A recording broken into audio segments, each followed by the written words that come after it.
ಓಹ್ ಬಂದ್ರಾ? ಬನ್ನಿ ಬನ್ನಿ. ಕೆಲವು ಬಾರಿ ಕೆಲವು ವಿಚಾರಗಳು ಎಕ್ಸ್ಪೆಕ್ಟೇಷನ್ಸ್ಗೆ ವಿರುದ್ಧವಾಗಿ ಬಿಹೇವ್ ಮಾಡ್ತವೆ. ಆ್ಯಂಡ್ ಈ ಸಿನಿಮಾ ನೋಡಿದಾಗ ನನಗೆ ಹಾಗೆ ಅನ್ನಿಸ್ತು. ಹೌದು ಗುರು, 28 ವರ್ಷದ ಹಿಂದೆ ಬಂದು ಬ್ಲಾಕ್ ಬಸ್ಟರ್ ಆದ ಸಿನಿಮಾ. ಆ್ಯಂಡ್ ಈಗ ಅದರ ಸೀಕ್ವೆಲ್ ಅಂದರೆ ಆಬ್ವಿಯಸ್ಲಿ ಎಕ್ಸ್ಪೆಕ್ಟೇಷನ್ಸ್ ಪೀಕ್ ಲೆವೆಲಲ್ಲಿ ಇತ್ತು. ಆ್ಯಂಡ್ ಆ ಸಿನಿಮಾನೇ ಇಂಡಿಯನ್ 2. ಹಾಗಿದ್ರೆ ಸಿನಿಮಾ ಹೇಗಿದೆ, ನನಗೆ ಹೇಗೆ ಅನ್ನಿಸ್ತು, ಎಲ್ಲವನ್ನು ಕೂಡ ಡೀಟೇಲ್ ಆಗಿ ಮಾತಾಡುವ. ಅದಕ್ಕೂ ಮುಂಚೆ ಚಾನಲ್ಗೆ ಹೊಸಬರಾಗಿದ್ದರೆ ಚಾನಲನ್ನು ಸಬ್ಸ್ಕ್ರೈಬ್ ಮಾಡಿಕೊಂಡು ಪಕ್ಕದಲ್ಲಿರೋ ಗಂಟೆಯನ್ನು ಕೂಡ ಬಾರಿಸ್ಬಿಡಿ. ಯಾಕೆಂದರೆ ಇದೇ ತರಹದ ಮತ್ತಷ್ಟು ಡಿಸ್ಕಷನ್ ಜೊತೆಗೆ ಭೇಟಿಯಾಗ್ತಿರೋಣ. ಆ್ಯಂಡ್ ಈ ವಿಡಿಯೋ ನಿಮಗೆ ಇಷ್ಟ ಆದರೆ ನಾನು ನಿಮ್ಮ ಕಡೆಯಿಂದ ಬಯಸೋದು ಒಂದು ಲೈಕ್ ಮಾತ್ರ.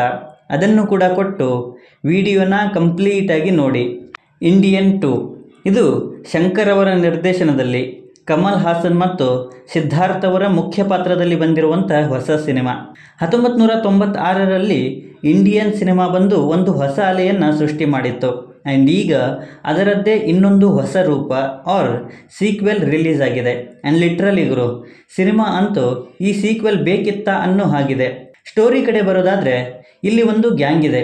ಆ್ಯಂಡ್ ಅವರು ಬಾರ್ಕಿಂಗ್ ಡಾಗ್ಸ್ ಅನ್ನೋ ಯೂಟ್ಯೂಬ್ ಚಾನಲನ್ನು ನಡೆಸ್ತಾ ಇದ್ದಾರೆ. ಅದರಲ್ಲಿ ದೇಶದಲ್ಲಿ ನಡೀತಾ ಇರುವಂತಹ ಕರಪ್ಷನ್ ವಿರುದ್ಧ ಅವರು ಹೋರಾಡ್ತಾ ಇದ್ದಾರೆ.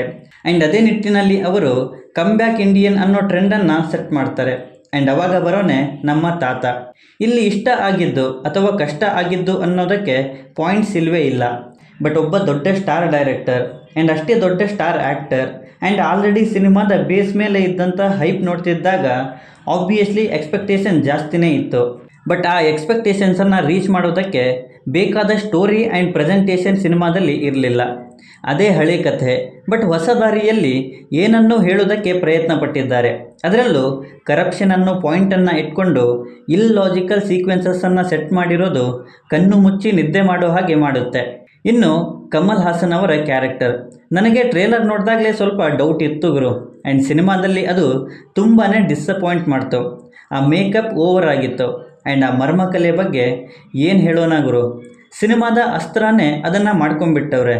ತಾತ ಬರ್ತಾನೆ, ದೇಶ ಉದ್ಧಾರ ಮಾಡ್ತಾನೆ ಅನ್ನೋ ಕಾನ್ಸೆಪ್ಟನ್ನು ಇಟ್ಕೊಂಡು ಕಥೆ ಮಾಡಿದರು.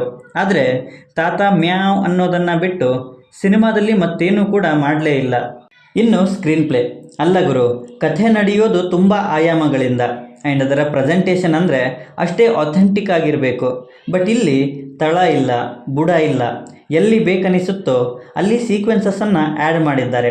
ಆ್ಯಂಡ್ ಇದು ಅವರ ನೆಗ್ಲಿಜೆನ್ಸಿನ ಶೋ ಮಾಡುತ್ತೆ. ಕ್ವಾಲಿಟಿ ತುಂಬಾ poor quality Guru. I mean 150 ಕೋಟಿಗೂ ಅಧಿಕ ಬಜೆಟ್ ಆ್ಯಂಡ್ ಎಕ್ಸ್ಪೀರಿಯನ್ಸ್ ಇರುವಂತಹ ಡೈರೆಕ್ಟರ್ ಅವರಿಂದ ಇಷ್ಟೊಂದು ಲೋ ಕ್ವಾಲಿಟಿನ ಯಾರೂ ಕೂಡ ಎಕ್ಸ್ಪೆಕ್ಟ್ ಮಾಡಿರಲಿಲ್ಲ.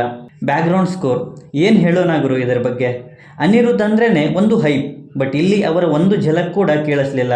ಐ ಮೀನ್ ಅದು ಈ ಪುವರ್ ಕ್ವಾಲಿಟಿಯಿಂದ ಡಾಮಿನೇಟ್ ಆಗಿರೋದು ಏನೋ ಗೊತ್ತಿಲ್ಲ. ಬಟ್ ತುಂಬಾ ಡಿಸಪಾಯಿಂಟ್ ಮಾಡ್ತು ಗುರು.